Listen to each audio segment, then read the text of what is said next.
All right. Aisha, please read the first MCQ. Yes, ma'am. In a patient with aortic regurgitation, there is also a mid-diastolic murmur at the apex. Apex cause of this murmur is Graham-Steele murmur, Austin-Flint murmur, Carey-Coombs murmur, mitral regurgitation, innocent murmur. तो एक तो ये मतलब इसके अंदर ये चीज है ना कि एओर्टिक रिगर्जिटेशन का अपना मर्मर क्या होता है? डायस्टोलिक होता है, सिस्टोलिक होता है? डायस्टोलिक होता है। जी, एओर्टिक रिगर्जिटेशन का अपना मर्मर भी डायस्टोलिक लगता है, लेकिन क्या वो मिड डायस्टोलिक होता है? Late diastolic. जी। तो अब यहाँ पर कह रहे हैं कि वैसे तो जब एओर्टिक रिगर्जिटेशन का पेशेंट होगा उसमें आपको एक मिड डायस्टोलिक मर्मर भी मिलता है, वो भी अपेक्स के ऊपर, ठीक है ना? तो अपेक्स में तो आपको जो माइट्रल स्टेनोसिस है उसका भी जो मर्मर होता है वो मिड डायस्टोलिक होता है। तो अब ये बेसिकली एओर्टिक रिगर्जिटेशन में जो ये मर्मर होता है, एक स्पेशल नेम होता है इसका, उसको क्या बोलते हैं? और similarly Austin Flint murmur, Carey Coombs murmur, ये सब के सब जो हैं मिड डायस्टोलिक मर्मर्स ही, लेकिन इनकी एसोसिएशन डिफरेंट सिचुएशन के साथ है। खैर यहाँ पर आंसर तो मेंशन है ऑस्टिन फ्लिंट मर्मर, लेकिन आपको ये चीज पता होनी चाहिए है कि मिड डायस्टोलिक मर्मर जो ग्राहम स्टील होता है तो वो जो है किस सिचुएशन में होता है और कैरिकूम्स किस सिचुएशन में होता है। कैरिकूम्स का तो हमने अभी रूमेटिक फीवर का जो है टॉपिक भी पढ़ा था। आई एम नॉट श्योर कि ऑस्टिन फ्लिंट आपने पढ़ा था कि नहीं पढ़ा था। It is heard in severe AR and it is due to diastolic displacement of anterior leaflet of the mitral valve by AR stream. It is mid diastolic murmur heard at the apex, और Graham Steell murmur जो है वो early diastolic murmur होगा pulmonary regurgitation का। वो भी आपको diastolic murmur मिलेगा लेकिन वो पल्मोनरी रिगर्जिटेशन में मिलेगा, और वो होता है due to pulmonary valve ring in mitral valve diseases with severe pulmonary hypertension, ठीक है? और कैरिकूम्स मर्मर जो है मिड डायस्टोलिक मर्मर होगा रोमैटिक फीवर में।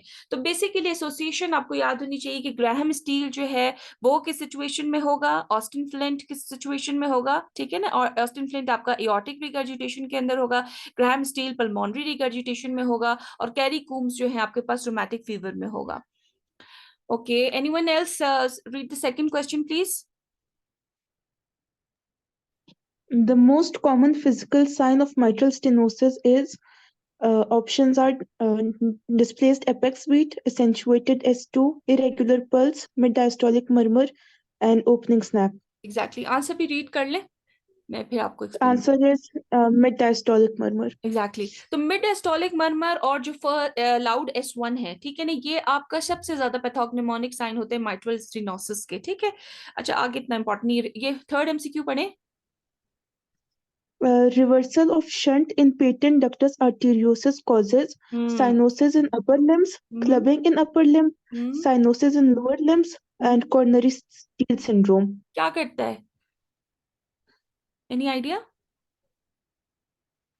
पेटेंट डक्टस आर्टेरियोसिस जो है ना उसके अंदर बेसिकली आपके पास जो है सिस्टम साइनोसिस इन लोअर लिम आती है, और इसको जो है आप डिफरेंशियल साइनोसिस भी बोलते हो।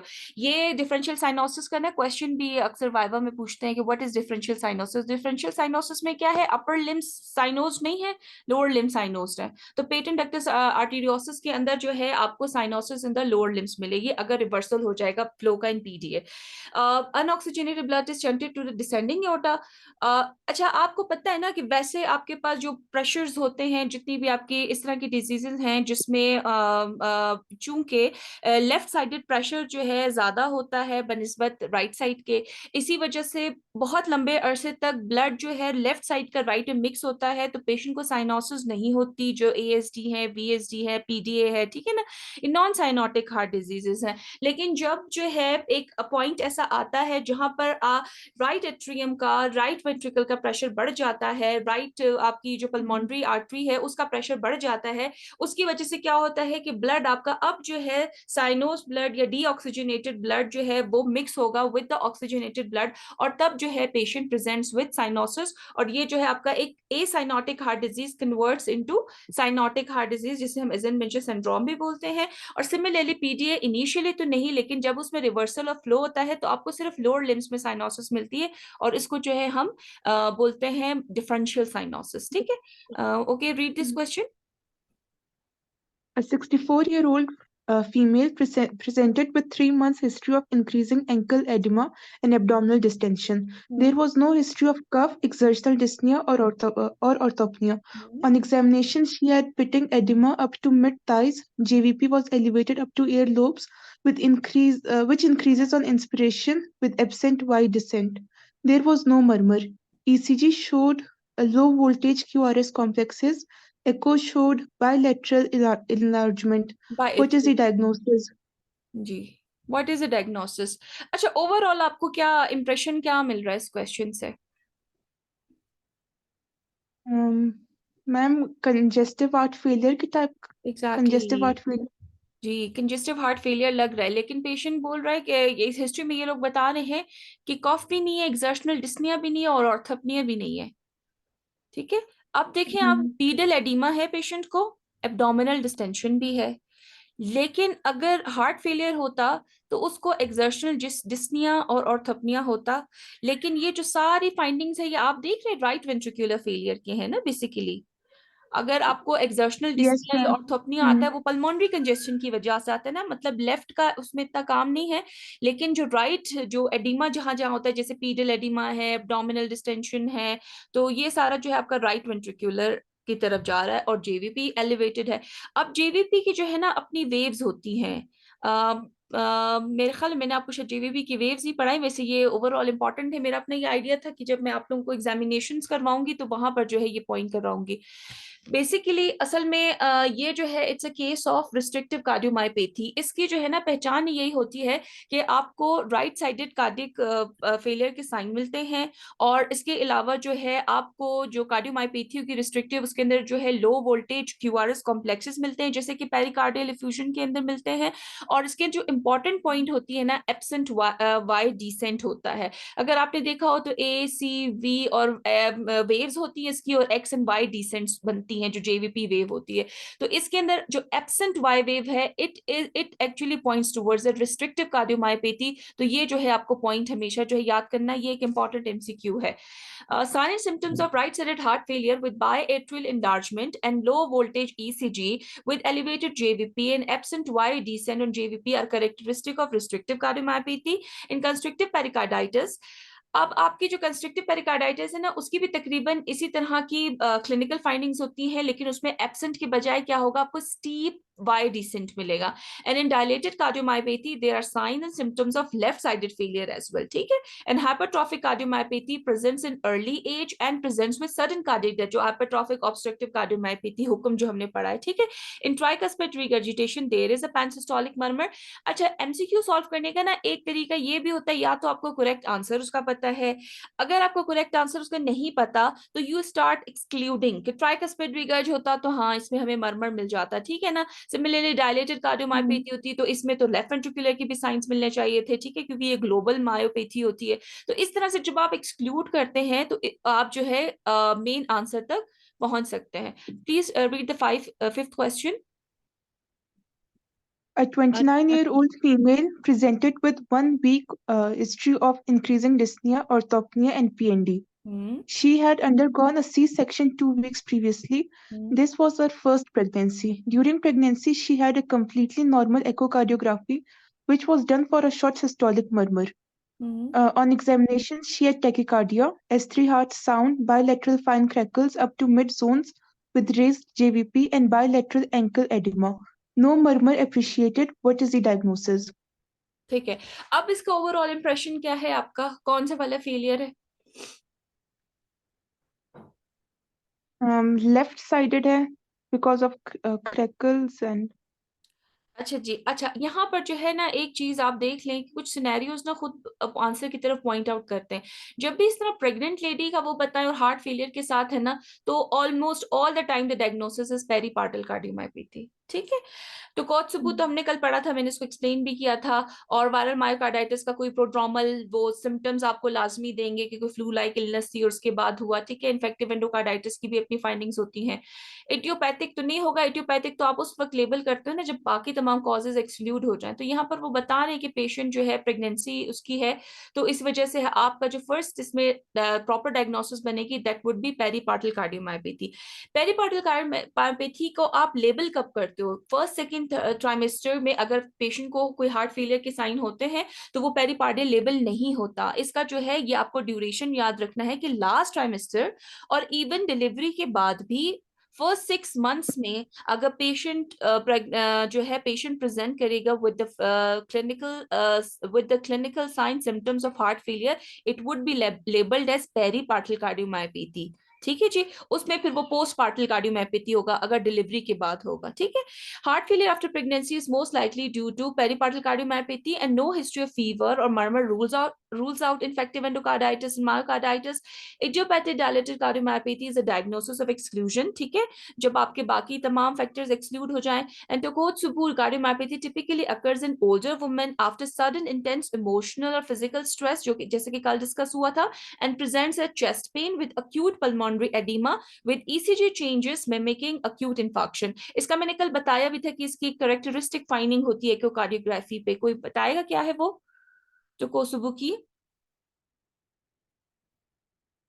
टोकोसुबु के ना बिल्कुल एपिकल वो होती है, थिनिंग होती है।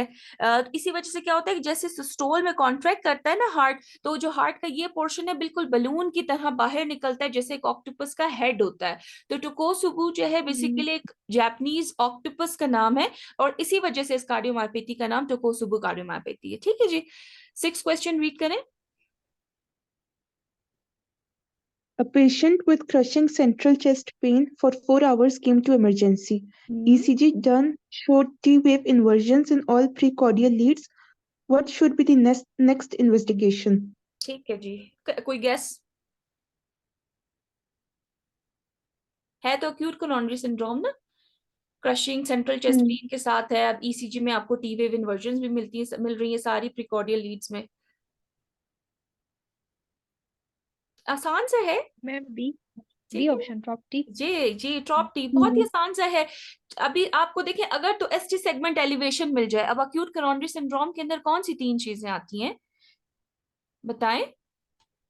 NSTEMI, जी unstable angina and जी STEMI. जी एग्जैक्टली तो अब इसमें स्टेमी तो एकदम से ईसीजी में पता चल जाता है, उसमें तो आप ट्रॉप आई कराएं ना कराएं उसकी तो डायग्नोसिस बन जाती है Hmm. ना। अब अगर एसटी सेगमेंट एलिवेशन नहीं है, डिप्रेशन नहीं है, टी वेव इन्वर्जन है, अब आप अनस्टेबल एंजाइना को कैसे एनस्टेमाई से डिफरेंशिएट करेंगे?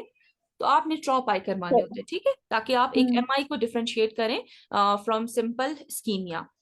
Okay, which of the following is not a cause of T wave inversion in ECG? पढ़े, subarachnoid hemorrhage, MI। My hmm, pulmonary embolism, hyperglycemia. तो Hyperglycemia. Exactly hyperglycaemia. अच्छा, पल्मोनरी एम्बोलिज्म की एक specific finding होती है ECG पे, किसी को पता है? हर किसी केस में आपको नहीं S1, मिलती जी। uh, S1, Q3, Q2, excellent, 3. S1Q3T3 ठीक है ना। आपको लीड 1 में एस वेव मिलती है और लीड 3 के अंदर जो है क्यू वेव्स मिलेगी और टी वेव इन्वर्जन भी मिलेगी। ठीक है, अच्छा ये टी वेव इन्वर्जन आपकी बाकी लीड्स में भी मिल सकती हैं। सिमिलरली मायोकार्डियल इस्कीमिया, इस्कीमिया में तो होता ही टी वेव इन्वर्जन है। अच्छा, सबअरेकनाइड हेमरेज की भी फाइंडिंग जो है उसमें टी वेव इन्वर्जन आपको मिलती है और इससे रिलेटेड भी बहुत सारे एमसीक्यूज आते हैं। ठीक है ना, कि ये इस्कीमिया की वजह से, सबअरेकनाइड हेमरेज की वजह से उसमें कोई ना कोई क्लू होता है टुवर्ड्स सबअरेकनाइड हेमरेज की तरफ। अच्छा जी, बंडल ब्रांच ब्लॉक भी जो है आपका कर सकता है टी वेव इन्वर्जन। तो the answer is hyperglycaemia. Okay, read the 8th question.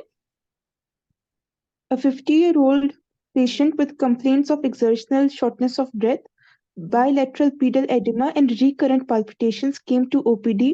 ECG showed sinus rhythm, and patient is hemodynamically stable. What is the best long-term treatment option for him?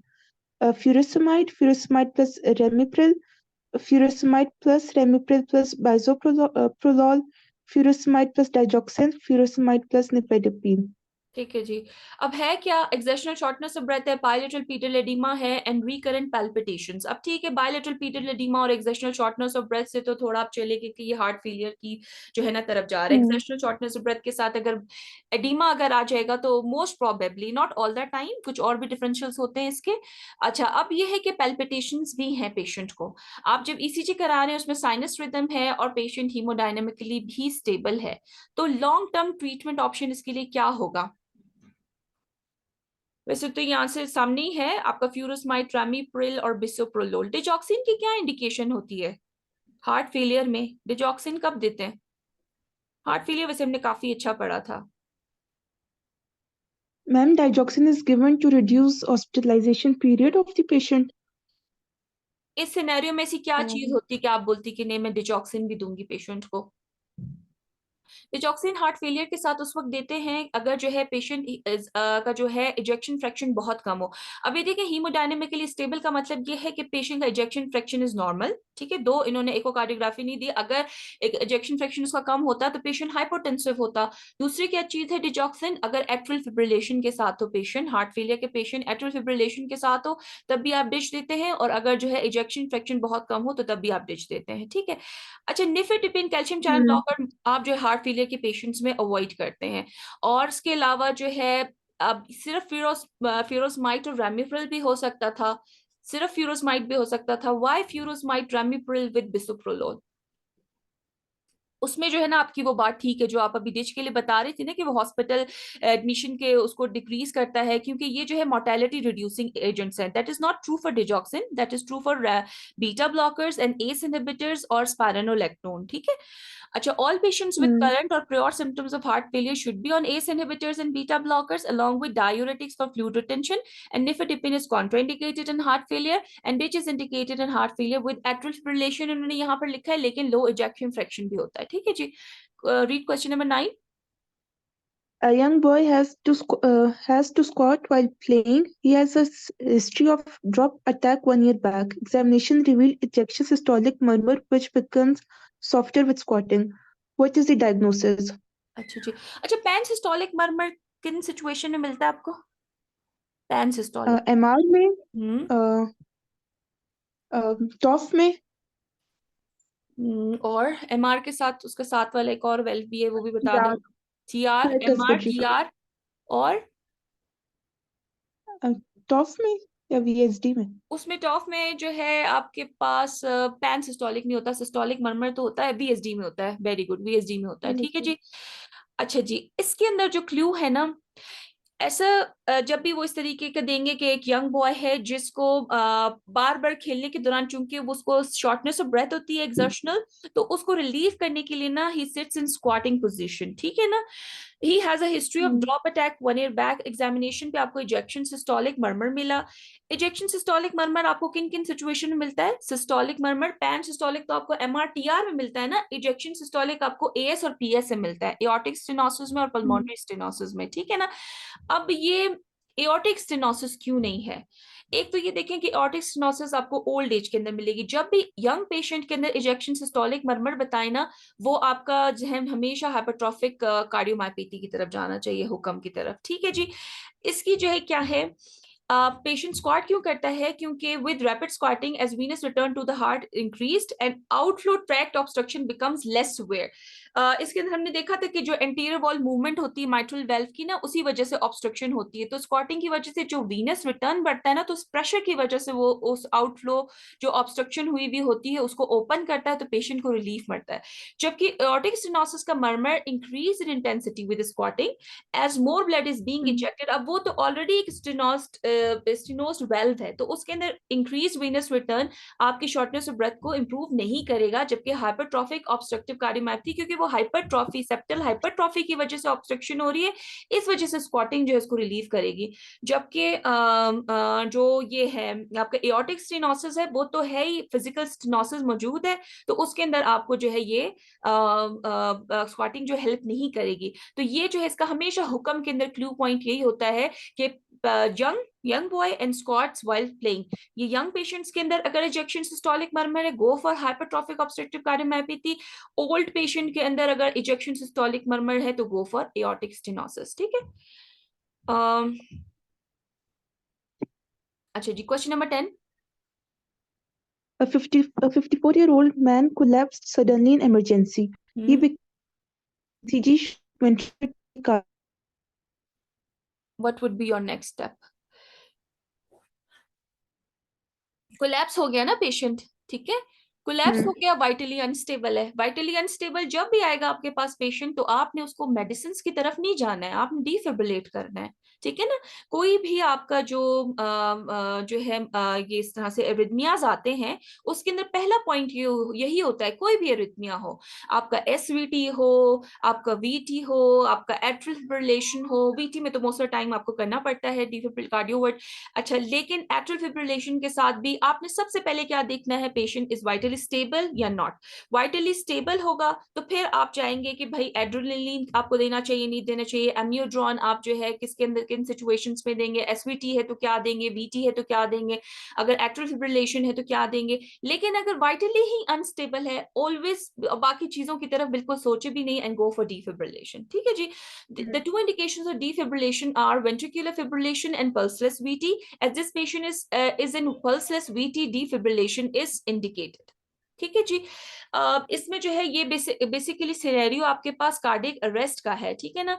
तो ECG में आपका VT आ रहा है, और VT को तो most of time क्योंकि वो वेंट्रिकुलर फिब्रिलेशन में जो है कन्वर्ट हो जाता है, और वीटी के अंदर आपके पास अम्यूड्रॉन भी ड्रग ऑफ चॉइस है, लेकिन पेशेंट कोलैप्स हुआ है, अरेस्ट के साथ है, you won't go for the medications, you will go for defibrillation. ठीक है, क्लियर?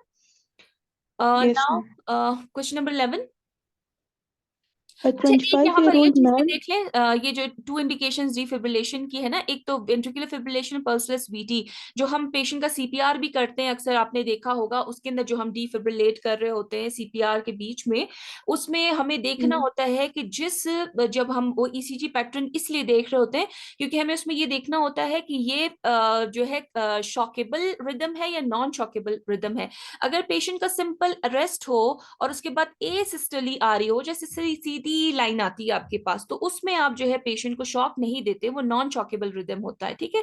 लेकिन आपके पास एक पेशेंट पल्सलेस ब्रेथलेस बिल्कुल आए, आप ईसीजी लगाते हो, ईसीजी लीड्स लगाते हो, उसमें अगर आपको जो है वीटी का अगर रिदम मिल रहा है या फिर वेंट्रिकुलर फिब्रिलेशन का मिल रहा है, तो तब आपने पेशेंट को शॉक करना है। ए सिस्टोलिक सिस्टोली के अंदर जो है शॉक नहीं देते हैं, ठीक है जी। Now read this question.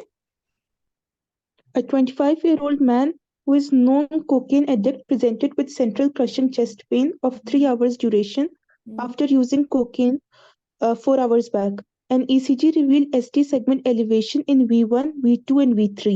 His BP is 180 by 110 with a pulse of 132 per minute. What is the next best step of management? Gas करें। PCI, aspirin, and heparin, आगे IV IV metoprolol, thrombolysis, and E। and diazepam. आपके ख्याल में क्या होना चाहिए था वैसे?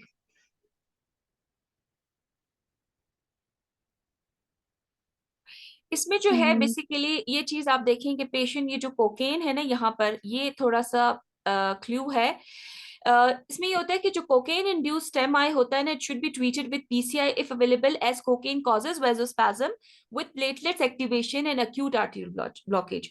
लेकिन अगर पीसीआई अवेलेबल नहीं है, then go for thrombolysis should be done, but thrombolysis should be used with caution as there is also risk of aortic dissection in cocaine abuse, ठीक है। अब यह है कि beta blocker should be avoided because cocaine causes vasospasm and beta blockers versus this. Aspirin nitrates and heparin are used if there is no ST elevation, but patient has chest pain and ECG changes other than STEMI. Diazepam is used with no cardiac complications, and nitrates are used with isolated high blood pressure with no ECG changes. वैसे इन्होंने यहाँ पर डायस्पैम किया हुआ है क्योंकि ये कह रहे हैं कि जो डायस्पैम है ना, वो उसकी कोई कार्डियक कॉम्प्लिकेशन नहीं है, तो आप दे सकते हैं, लेकिन आइडियली इसके अंदर आपको चेक करना चाहिए पीसीआई को, ठीक है जी। आपके पास एक्सप्लेनेशन ये है, क्योंकि पीसीआई अगर अवेलेबल ना हो तब तो आप थ्रोम्बोलिसिस के लिए जाते हैं। स्टेम आई अगर आ गया आपके पास, वो मोस्ट ऑफ टाइम चूंकि वो वैसोस्पाज्म तो होता है, लेकिन उसमें प्लेटलेट एक्टिवेशन और थ्रोम्बोस फॉर्मेशन की वजह से ही पेशेंट को जो है ये मायोकार्डियल इंफाक्शन होता है। तो उसमें आपके पास फर्स्ट चॉइस तो पीसीआई है। उस अगर पीसीआई अवेलेबल नहीं होगी तो आप थ्रोम्बोलिसिस करेंगे, जैसे कोई भी स्टेम आई होता है, ठीक है। इन्होंने यहाँ पर डायस्पैम किया गया, लेकिन I would not take this diazepam in this scenario, क्योंकि इनकी अगर आप एक्सप्लेनेशन भी देखें तो उसके अंदर जो है they have opted PCI. Okay जी, question number 12। A patient is on warfarin therapy for atrial fibrillation with INR of 2.2, needs endoscopy for suspicion of celiac disease. What should be done for warfarin? Stop warfarin, replace with aspirin, bridge with heparin, continue with same dose, skip one dose. अच्छा, इसका जो है ना पूरा एक proper ये चीजें जो है ना याद करनी पड़ती हैं, आगे इसका एक टेबल भी आएगा। ये इसमें कुछ प्रोटोकॉल्स हैं कि अगर कोई पेशेंट एंटीकोगुलेशन ले रहा है तो अब जो है, चूंकि वार्फरिन क्या है, ब्लड थिनर है, ठीक है। अब आईएनआर भी इसका 2.2 है, आपको जो है टू एट्रियल फिब्रिलेशन के अंदर बिटवीन 2 to 3 रिक्वायर्ड होता है। बिल्कुल इसका कोई भी ब्लीड जो रिक्वायर्ड आईएनआर है उसी के मुताबिक है आपके पास। अब उसको एंडोस्कोपी करानी है, ठीक है। तो आप उसकी वार्फरिन बंद कराएंगे क्या? नहीं, you will continue with the same dose. अच्छा, वार्फरिन बंद करा दे इस पेशेंट में तो क्या नुकसान है? बंद करा सकते हैं वार्फरिन? नहीं बंद कराएंगे ना, एट्रियल Thrombosis के फिब्रिलेशन के साथ है पेशेंट, ठीक है ना। वार्फरिन तो उसको मिली एट्रियल फिब्रिलेशन के लिए रही है, तो अगर वापस पेशेंट अगर एट्रियल फिब्रिलेशन में जो होता है उसकी वजह से क्या कॉम्प्लिकेशन पेशेंट डेवलप कर सकता है, कोई भी थ्रोम्बस जो है, ऑलरेडी फॉर्म थ्रोम्बस है, वो एम्बोलाई बनकर सीएनएस की आर्टरी में या फिर किसी पैराफेरल आर्टरी में या किसी वाइटल ऑर्गन की आर्टरी में जाके स्टक हो गया, तो फिर वो तो एंडोस्कोपी के प्रोसीजर से उसको इतना फायदा नहीं होना जितना कोई जो है लाइफ डिजास्टर्स कोई इवेंट उसके साथ हो जाए, ठीक है। इन जनरल क्या होता है कि जो लो रिस्क एंडोस्कोपिक प्रोसीजर्स होते हैं, जैसे कि आपकी एंडोस्कोपी होगी, कोलोनोस्कोपी होगी, चाहे उसमें आपने बायोप्सी करनी है चाहे नहीं करनी, या ईआरसीपी है with stent exchange. What is ERCP? Endoscopic retrograde cholangiopancreatography. ये भी एंडोस्कोपिक जो है आपकी एक थ्रू डाई जो है आप इसमें कोलेंजियो मतलब आपका सारा गॉल ब्लेडर का सिस्टम और पैंक्रियास का सिस्टम देखते हैं, ठीक है। Warfarin should be continued with same dosages provided that INR is within therapeutic range, लेकिन अगर आईएनआर थेराप्यूटिक रेंज से ज्यादा होगा तो फिर आप स्टॉप करेंगे, ठीक है।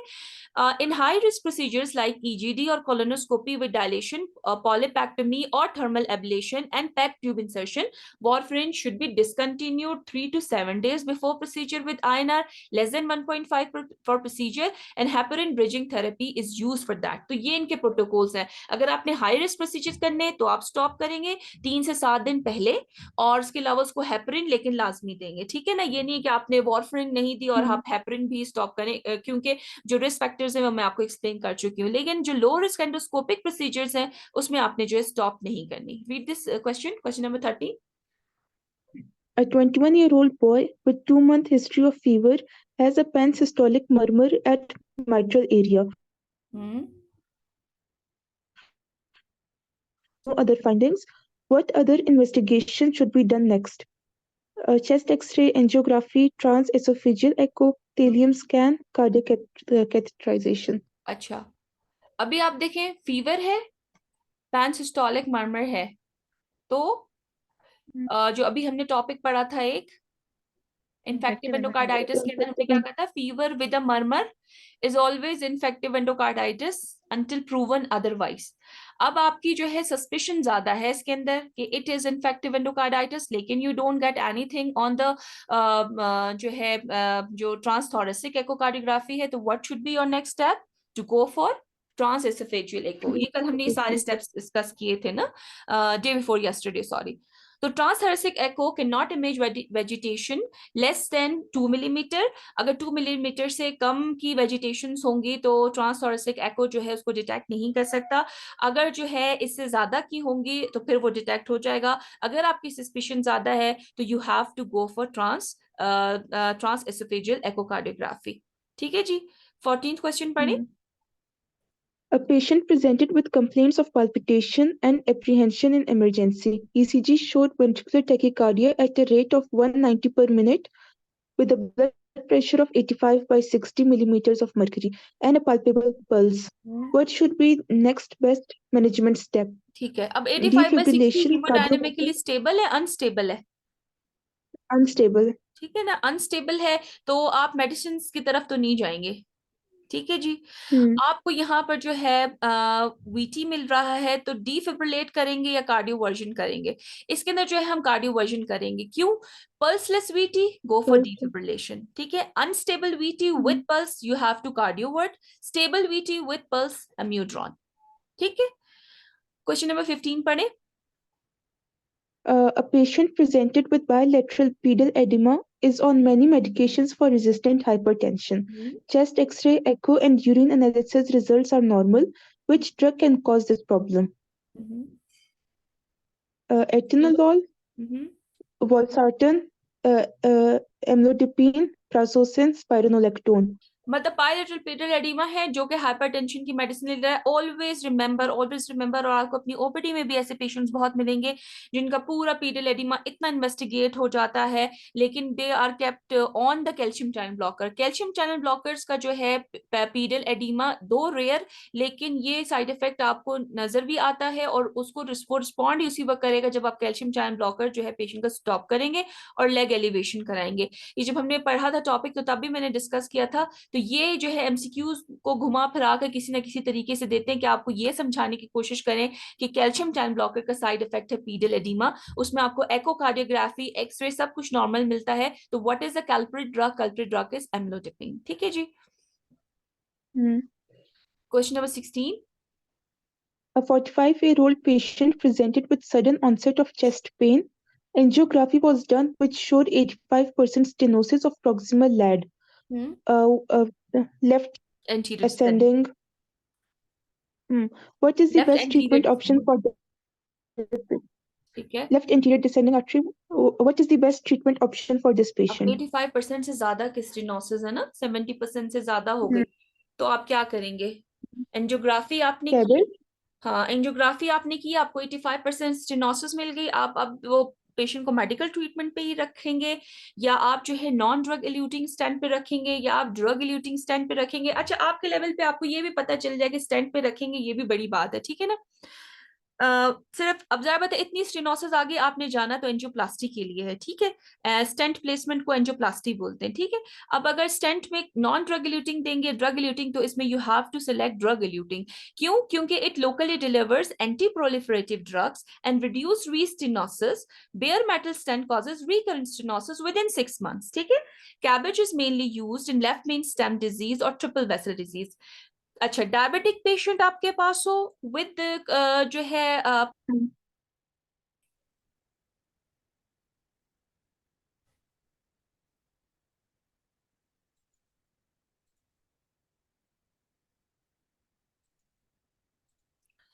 अच्छा जी, उसके अंदर जो है आप डायबिटिक पेशेंट्स के अंदर you have to take CABG. 3 vessel disease हो, हैव टू टेक कैबेज। लेकिन अगर जो है इस तरह का कोई सिनेरियो हो उसके अंदर जो है आप यू विल गो फॉर जो है ड्रग इल्यूटिंग स्टेंट, क्योंकि जो नॉन ड्रग इल्यूटिंग स्टेंट है वो विद इन 6 months दोबारा रीस्टेनोज हो जाएगा और एज देखिए पेशेंट की काफी यंग है, तो why would you go for non drug eluting stent?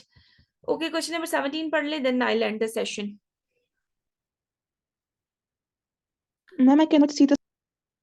All right, I think okay, मैं आप लोगों के लिए maybe my internet connection is unstable. Okay, I read it for you. Just make your guess. ठीक है, a patient presented with resistant hypertension has radioradial and radiofemoral delay on examination.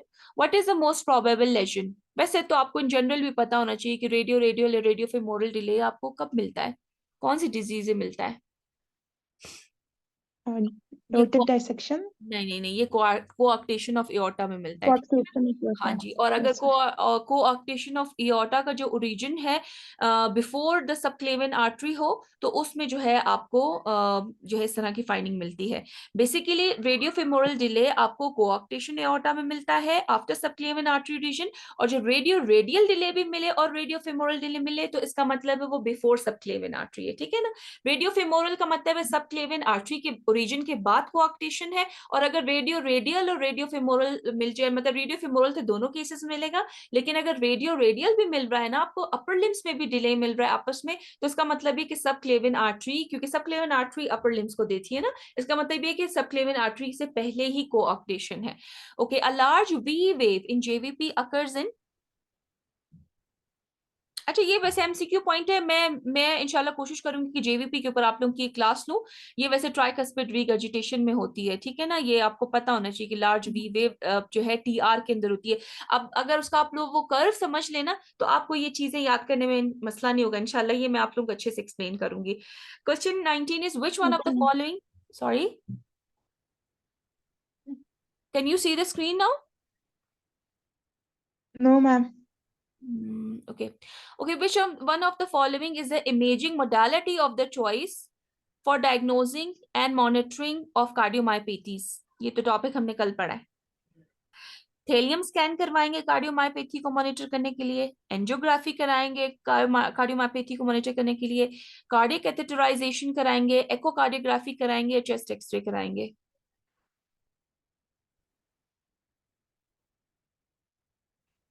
In general कोई gas ही लगा दे। Thallium scan और angiography हम ischaemic heart disease के अंदर करते हैं, ठीक है, cardiac Echo. Catheterisation, exactly, excellent, echocardiography कराएंगे हम लोग, ठीक है जी, और कार्डियोमायोपैथीज को मॉनिटर करने के लिए। Which of the following murmur will increase in length and intensity with Valsalva manoeuvre? Valsalva manoeuvre के साथ कौन सा मरमर की इंटेंसिटी बढ़ जाती है? अच्छा ये भी एक इंपॉर्टेंट एमसीक्यू पॉइंट है। असल में हाइपरट्रॉफिक ऑब्स्ट्रक्टिव कार्डियोमायोपैथी के सिनेरियोज बहुत ज्यादा देते हैं ये लोग, ठीक है ना। उसमें ये है कि आपको पता होना चाहिए, एक तो ये कि इसका जो है स्क्वाटिंग के साथ इंप्रूव हो जाता है शॉर्टनेस ऑफ ब्रेथ, और दूसरा ये कि जो इसका मरमर है वो एसेंटुएट होता है विद वेल्सेल्वा मैन्युअर, ठीक है। तो अगर कोई भी हो कि उसमें मरमर्स आपको डिफरेंट दिए होंगे, जैसे इन्होंने यहाँ पर जो ऑप्शंस दिए हुए हैं कि एमआर का मरमर है, एमएस का मरमर है, एएस का है, एआर का है, या हुक्म का जो है आपका ईएसएम है। तो इसके अंदर basically Valsalva manoeuvre causes decrease in left ventricular preload with increased outflow obstruction. तो क्या होगा कि ESM of HOCM is intensified in strain phase of Valsalva manoeuvre, whereas ESM aortic stenosis से कैसे डिफरेंशिएट करेंगे कि वो जब वेल्सेल्वा मैन्युअर कराएंगे ना उससे उसका मरमर जो है सॉफ्ट हो जाएगा, लेकिन वेल्सेल्वा मैन्युअर से हुक्म का मरमर एसेंटुएट हो जाएगा, ठीक है जी। ये अक्सर हुक्म और एओर्टिक स्टेनोसिस को ही जो है क्लिनिकली भी और सिनेरियोज में ये लोग जो है घुमा फिरा के देते हैं। अच्छा ये एक इंपॉर्टेंट पॉइंट है, एओर्टिक स्टेनोसिस जो है ना, जब भी उसकी कुछ एसोसिएशंस होती हैं, उसमें अगर एओर्टिक स्टेनोसिस जीआई ब्लीडिंग के साथ हो, यानी कि एंजियोडिस्प्लेजिया के साथ हो, कोगुलोपैथी के साथ हो, तो इस सिंड्रोम का एक अच्छा सा नाम होता है, उसको हैदी सिंड्रोम बोलते हैं। मैं ये इंशाल्लाह अपलोड जब कर दूंगी ना उसमें, तो आप लोगों को ये, आप लोगों के पास ये लिखे हुए भी आ जाएंगे। I think these questions are more than enough. और काइंडली मुझे जो है इस पे फिर आपने बताना है कि आप लोगों को किस तरीके से सूटेबल है। अगर मैं पल्मोनोलॉजी की भी सिर्फ आप लोगों को एमसीक्यूज कराऊं, मेरा अपना इरादा ये है कि एमसीक्यूज से एक्चुअली आपका थॉट जो प्रोवोकिंग वो है ना, वो ज्यादा स्टिमुलेट होता है, थॉट्स प्रोवोक होते हैं, तो वो ज्यादा अच्छा याद रहता है बनस्बत इसके कि एक बड़ा टॉपिक बस मैं पढ़ाती जाऊं पढ़ाती जाऊं। तो हम एमसीक्यूज करके उससे रिलेटेड टॉपिक में आप लोगों को पढ़ा दूं पल्मोनोलॉजी, तो जल्दी कवर हो जाएगा। अगर डेविडसन से ही आप लोग कवर करने बैठेंगे तो वो जैसे कार्डियोलॉजी में मेरा अपना इरादा यही था कि मैं आप लोगों को जो है जल्दी जल्दी थोड़ा करवाऊंगी, और इरादा यही था मेरा कि जैन से पहले कंप्लीट कराऊं, लेकिन द थिंग इज कि अगर